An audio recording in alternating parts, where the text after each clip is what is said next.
Welcome to the United States of Small Business, a podcast where the essence of American entrepreneurship is celebrated in every episode. With host John Quick at the helm, join us as we embark on a journey through the heart of the nation, uncovering the inspiring stories of small business owners from coast to coast. Experience the vibrant energy of bustling cities and the serene beauty of small towns, all while discovering how individuals are turning their entrepreneurial dreams into reality, even against the greatest odds. Each episode brings you face to face with the dreamers, creators, and doers who form the economic backbone of our country, all sharing their spirit of innovation and resilience. Whether you are in the early stages of sowing the seeds for your own business, scaling new heights in your current venture, or simply captivated by tales of grit and triumph, you are in the right place. Tune in on platforms like Spotify, YouTube, Apple Podcasts, iHeartRadio, Pandora, and beyond. For deeper insights and to connect with the heart and soul of America's main streets, visit UnitedStatesOfSmallBusiness.com.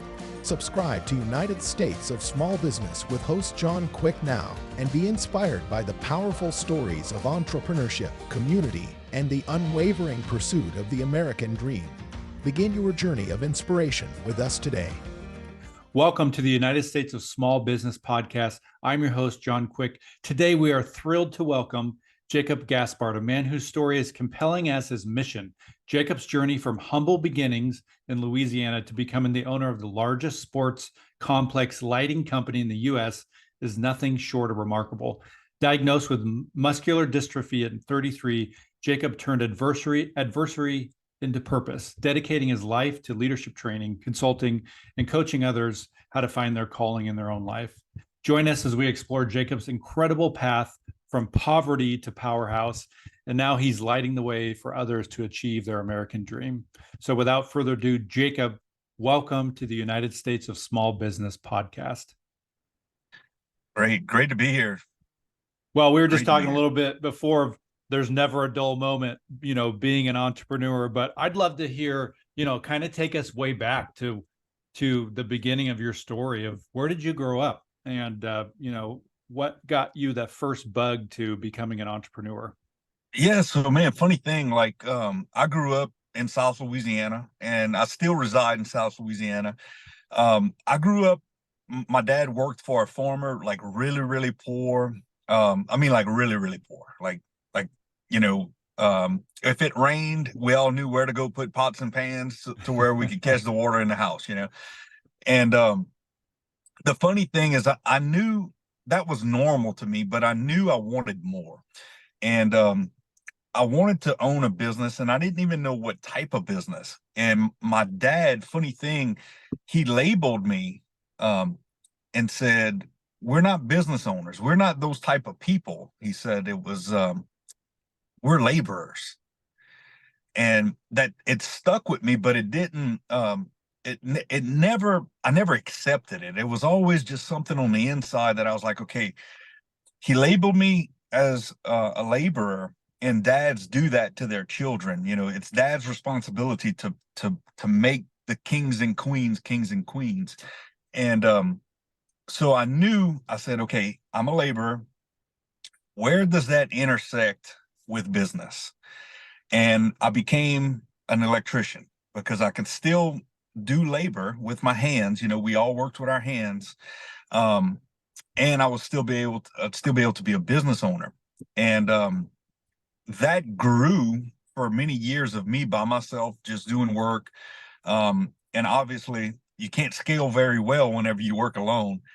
And it built up into, I was doing a bunch of service work. Everything was good. And then a friend of mine was doing artificial turf for a football and baseball fields. And he called me to move a 25-second clock on a football field. And I was like, man, no problem. I went, and I remember I moved it 12 feet and it was $1,100. And it was like, man, okay, this is cool. I'm making big money now, $1,100. And then his boss drives up and says, hey man, would you want to replace some of these light poles on the fields? And I was like, holy shit, I've never done anything like that before. but I was like, yeah, absolutely, I could do it. And I was like, man, I don't know what I'm doing, and but I'll figure it out. And I guess that's one of the things that you know, a key component of being an entrepreneur is like we don't know what we're doing until after we do it, right? We commit and then we figure out how to do it. And so we did that, and the field came out great. We replaced 2 of those poles. Then the owners came back and said, look, we want to replace the other 2. And that actually started a specialization that I did in sports lighting, and still do today. We're the #1 sports lighting installer in the United States of America. Nice. Congratulations. And, yeah, thank you. And so yeah, that's like a huge deal. Over the course of 16 years, we've been in sports lighting. And that, you know, I sold a company, and then I had a 2-year non-compete, and I got in not wanting to be bored at home. It didn't take me very many days to sit at home to realize, like, okay, this is not for me. Day 3, you're like, okay, I need to do something. We got to do something, right? So I got into the financial space, and that, you know, working sales, a lot of people don't want to ask for the sale. But like for me, I was going close deals on sports complexes, and it was $20 million deals, you know. So it wasn't nothing for me to be like, hey man, you want this policy? You know, it's $100 a month. Like that was nothing to me. And so many people had a hard time with it. So I started building this platform of a sales strategy around life insurance, basically.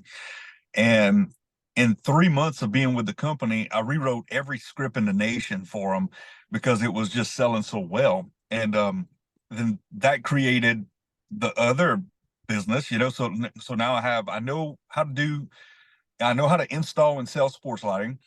I know how to sell life insurance, and then now I know how to teach people to sell all these products. So that created the Sales Boss company that I have, which does sales training. But and it's funny how everything ties into one another. But it's really that's the basis, really the foundation of what started everything that we do today, you know. Nice. So do you think there's something to be said from kind of learning through the school of hard knocks and growing up with little, to maybe appreciate what you have even more today? Oh, 100%. So, you know, I live my life in the core 4, like we mentioned. It's, you know, faith. You know, we have to believe in something bigger than us, and whatever your religion is, it really doesn't matter. I'm a Christian, so of course I believe in God. I believe in Jesus. And that's the first thing that I do each day. And that came from struggle, you know, that really, it didn't come from, oh, I'm killing it, so let me go and, you know, seek out something better. It came from something, you know, somebody needs to come and save me. And there's no person that could do it. So it has to be a higher power. And then of course my family, you know, so there's so much in there where we grew up so poor that I didn't want that for my children. So there's that work ethic and that, just that drive to, and some people think it's a bad thing, and it can be a bad thing, but I think you have to have that little chip on your shoulder to be able to execute at a very high level. And of course fitness, you know, so I used to weigh almost 300 pounds Wow. of nothing but fat. Yeah, man. And if you go look on my social medias, I got before and after pictures.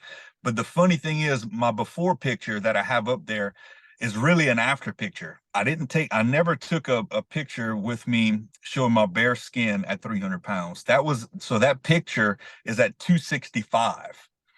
And I told my wife, I said, I should have took a before picture, but that's 265 to roughly about 210, 215 is where I normally sit now, depending on if I'm bulking or cutting. But but that came from, you know, the importance of health for me came from a space where I was diagnosed with muscular dystrophy when I was big and fat. And it made me realize, okay, after I committed my life to Christ, I got miraculously healed from this disease.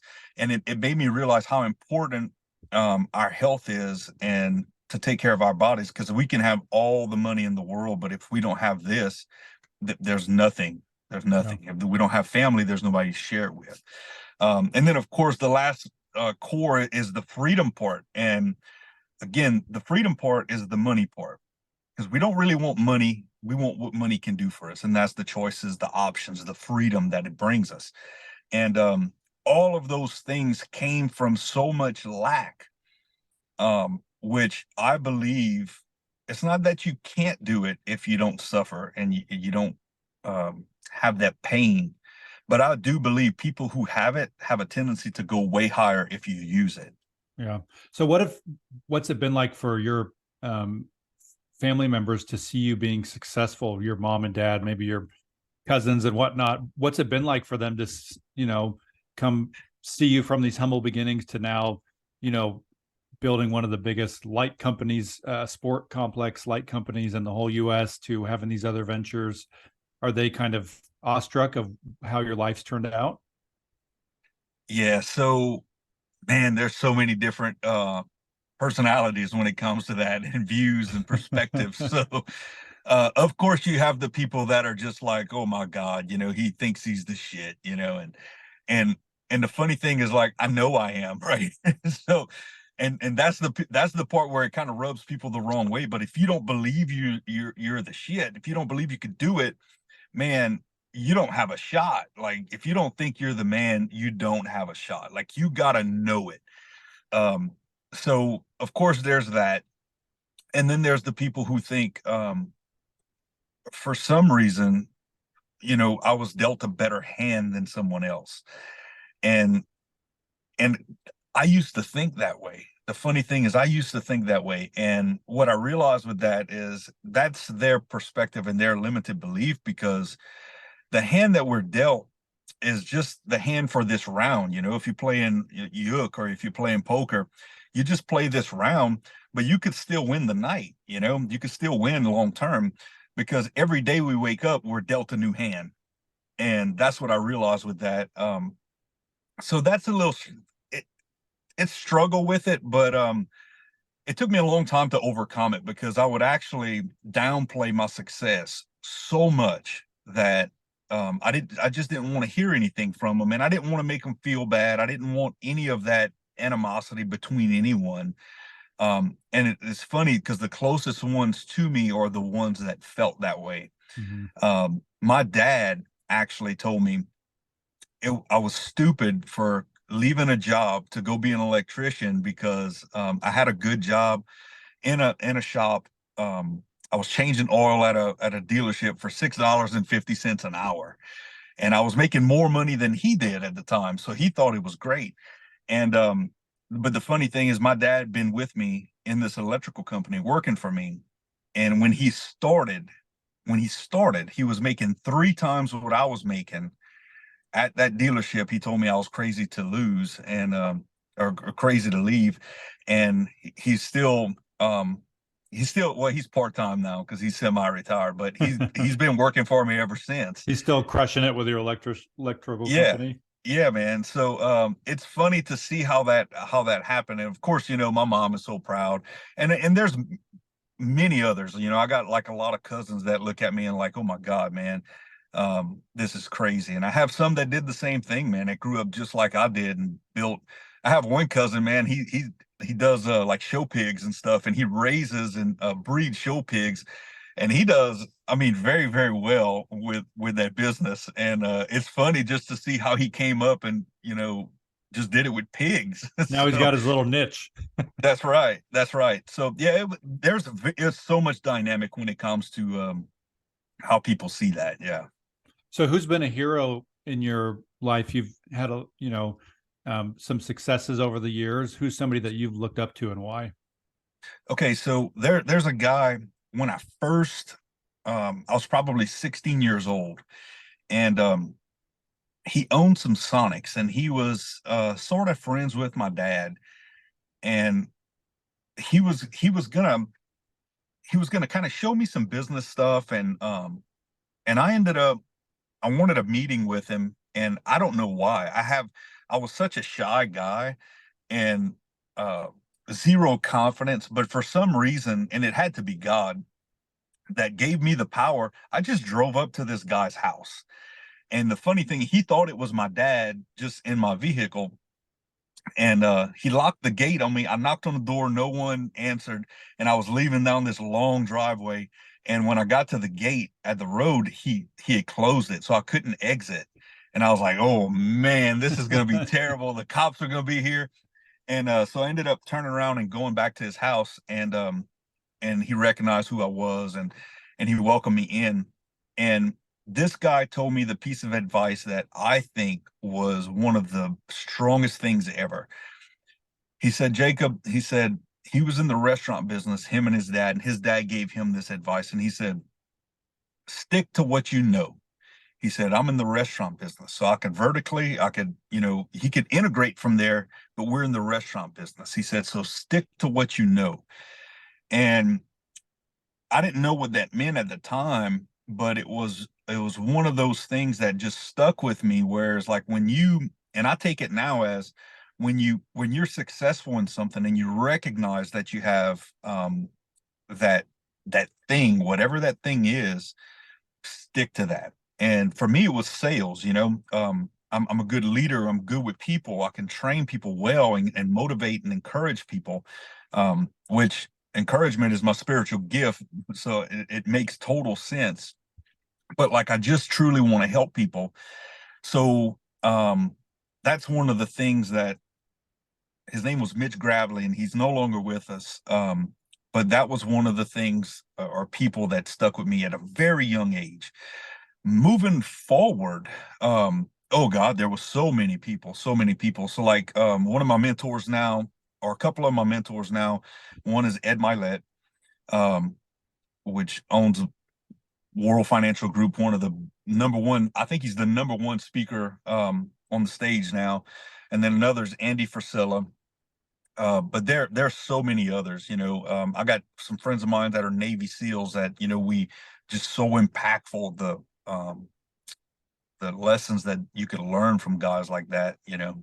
That's awesome. So now you have a sales company that teaches other folks how to do sales. Talk to me a little bit about that business and what you guys do. Yeah. So literally it's the most unconventional type of sales training ever, because I feel like everybody now it's all online, it's all on Zoom, it's all text and AI, and we do the exact opposite. It's almost like back in the 1950s. We go and knock on the door. It's really not how it is, but it's about the relationship and building the relationship and sticking to your niches.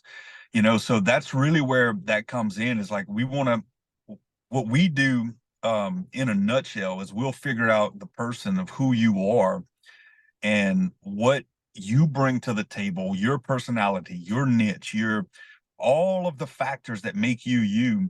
And then we figure out who to sell that to. And then we figure out what product, like basically what product you have, who you are. And then we tailor that to an audience. And then we teach you how to sell that to an audience, present that, and close the deal. Because it comes from a servant's heart. If we're not helping people, then it's not going to work. If you're doing it for the money, it's going to be so short-lived, they'll be crazy. Yeah. So what do you think about we're moving towards less and less interaction with people like we're doing here, more and more every day. It seems like, nobody likes to have face-to-face meetings. They'd rather just text or use chatbots to come up with whatever they're going to do in their space that day. Do you see that as a problem down the road, or here in the near future? Oh yeah, 100%. I mean, it's a problem already. You can see it, if everybody who's a parent can see it in their kids, with YouTube and cell phones and video games or whatever it is. It's taking their mental focus and putting it on a screen when it could be in person, even like what we're doing now. Like, this is great because we know the outcome. There's a purpose for it. And where are you located? Today I'm in LA. Okay, so I'm in South Louisiana, you're in LA, and we can have this podcast, and it's great. But how much more impactful if I would have flown out there to go meet you and we'd have did this podcast in person? It'd have been so much more impactful. It's crazy because I'm an in-person person. Yeah. And if I meet you in person, I'm not bragging on myself. I'm bragging on what God did with me. It's going to change your life because all of this that I have in me and the energy can't really get transferred through this screen. And to think that we're having a face-to-face on a screen, and to take that and turn it into AI where we're not even talking to a person, that's a huge issue. Yeah. I think there's a place for it in customer service, maybe like, email support where you don't have to talk to anyone. But I think it's a decay in just who we're meant to be as humans, because I mean we're meant to touch each other and talk to each other and literally, hug and go and fight and run and do all the things and interact together, that I think the more it goes with it, it's going to be a decline. Yeah. And I think it'll reach a point where the pendulum will swing back and, like everything else, and people maybe will boycott it. I'm not sure. We're not even close to that. I mean, I think it would have to be like total destruction before that would happen. But who knows, man? I could be completely wrong. It could be the greatest thing ever, So you mentioned faith, Jesus, being a Christian. Talk to me a little bit about how and why that's so important to you. Yeah, man. So I grew up, like I said, so poor, and my dad was an alcoholic, and he was a heathen, and I was too, and the only religion that I knew was the Catholic Church, and I just didn't agree with it. There was so much wrong with it. I mean, you can look in the news now and see stuff that's going on, and it's been that way forever. But I always felt like God was different than that church, and I didn't know why, and I still don't know really why. And, there's so much that I don't know, but I do know this. When I was diagnosed with muscular dystrophy, that was the turning point for me to reach out to God. And I was in New Orleans. My wife and I went to New Orleans for Joel Osteen Night of Hope. Now, just to put this into perspective, I thought he was a motivational speaker. Like, I never knew him as like a God person, because I just watch him on TV in the middle of the night sometimes. And, my legs would cramp so bad I was up and it was just in pain. And I told my wife, I want to meet that guy. I said, he seems cool to me, like I like what he's saying, It met me exactly where I was. And there was no condemnation and no, it was just, hey man, God loves you. And I was like, okay, well, that's not very, shoving it down my throat. So I said, I want to meet him. So we went to New Orleans. My plan was to go see him, and if I could walk, I want to go to Bourbon Street and we're gonna get hammered. It's like so crazy to think about now, because I'm gonna go meet Joel Osteen and then get hammered. That's right, dude. I had no clue what anything was about. And that's amazing. Yeah, dude. So we go to this Night of Hope, which is just a church service, and I played music for 20 years professionally, and like they're playing all this worship music, but it sounds like a rock concert. And I'm like, it actually angered me. And I was like, man, I don't know why this is getting me so angry. They're singing about Jesus. And I think it angered me because I never knew it existed. I only knew like the Catholic Church, which we're going to celebrate on Sunday, and it feels like a funeral every Sunday. So at the end of the night, man, I stood up, my wife stood up, we ended up both committing our lives to Christ. And 45 days after that day, I was back in Houston for my 6-month checkup for my muscular dystrophy, and they couldn't find anything in my body. Wow. And I was told, now when I was diagnosed, I was told I had 7 years to live. I was told I'd be lucky to make it 7 years. And if I made it 7 years, that I would be bedridden on a vent. And that was hard to deal with, man. I got 3 daughters. My youngest was 8 months old at the time, and that was a struggle. So after that had happened, I'm still thinking, oh my God, what's going on? This doctor sat me down and he told me, he said, Jacob, he said, we can't find it in your body. So I was like, okay, well, maybe the tests are wrong, or, because I'm scared, I'm trying to get everything in order, because if this goes down, my whole family goes down. So I'm trying to just get it all right. And he said, man, he's 86 years old at the time, been doing this his whole life. He's like the muscular dystrophy doctor in the world. Like, he's the guy. And he told me, he said, man, he said, no one's ever healed from this disease. And he said, or the type that I had. And he said, God gave you a second chance at life, son. He said, I suggest you don't waste it. And that, it took me about a year to like really digest what that meant. And that's when I started giving back. I started serving others. I started just really seeking God. And the more I did that, it seemed some things were really, really great. And my life turned around, and it just was like, a beeline up, up the mountain, straight line. And some things totally wrecked and fell apart. And one of my business deals was one of them. And what I didn't know at the time was God was taking all of the bad stuff away. And because there was so much evil that had came with that other business and the guy who owned it, that he actually saved me from a bunch of calamity by erasing that business from my life. And so now it's like, okay, now when bad things happen, I look and I'm like, okay, I know, man, he's taking care of me. So that's really the foundation of that, my faith. That's where that started. So important to me, because I realize, if for whoever believes in God, whoever don't believe in God, I say it this way: I believe, and if I'm wrong, I'd rather live a life of believing and then just be wrong, right? But if I'm right, I would sure prefer to live this way instead of living just, the way that I want to, or the way that, the human brain wants us to live. I'd much prefer follow his principles and be wrong than not follow his principles and be right. Yeah.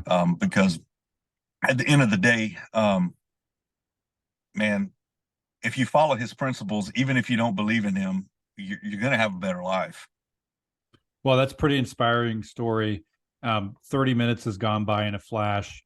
Tell folks where they can find you at. Give us your website, your social, all that kind of stuff.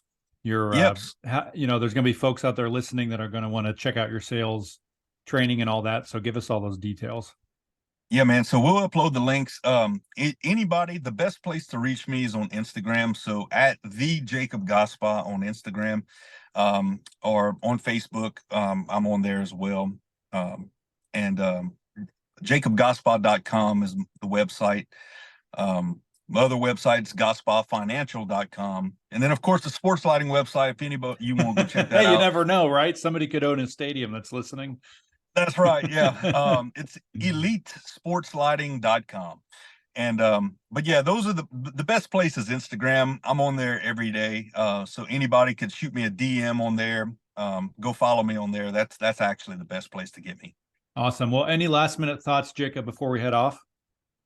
Man, all I gotta say is just live your life to the fullest. If you're gonna be in the game, you might as well play it the best way that you can, and leave it all on the field. Like, don't hold back anything, because whether you believe it or not, you're in the game. So just go at it as hard as you can. Awesome. Well, folks listening in, if you just got the tail end here, I want to encourage you to go back and listen to the whole thing. Very inspiring story from Jacob of his life journey from growing up in humble beginnings in Louisiana to owning the biggest sports lighting company in the U.S. and several other businesses. It's pretty awesome to listen to. He puts his faith in Jesus, which is always a great thing to hear about. Jacob, we wish you nothing but success here from the United States of Small Business Podcast. And we want to thank you for joining us on the show today. We hope everybody has a phenomenal rest of their week. And we thank everybody for listening in here off today, hopefully to sunny LA. and hopefully you get some sun where you're at there too in Louisiana. But thanks so much, Jacob, for joining us. All right. Appreciate it, guys.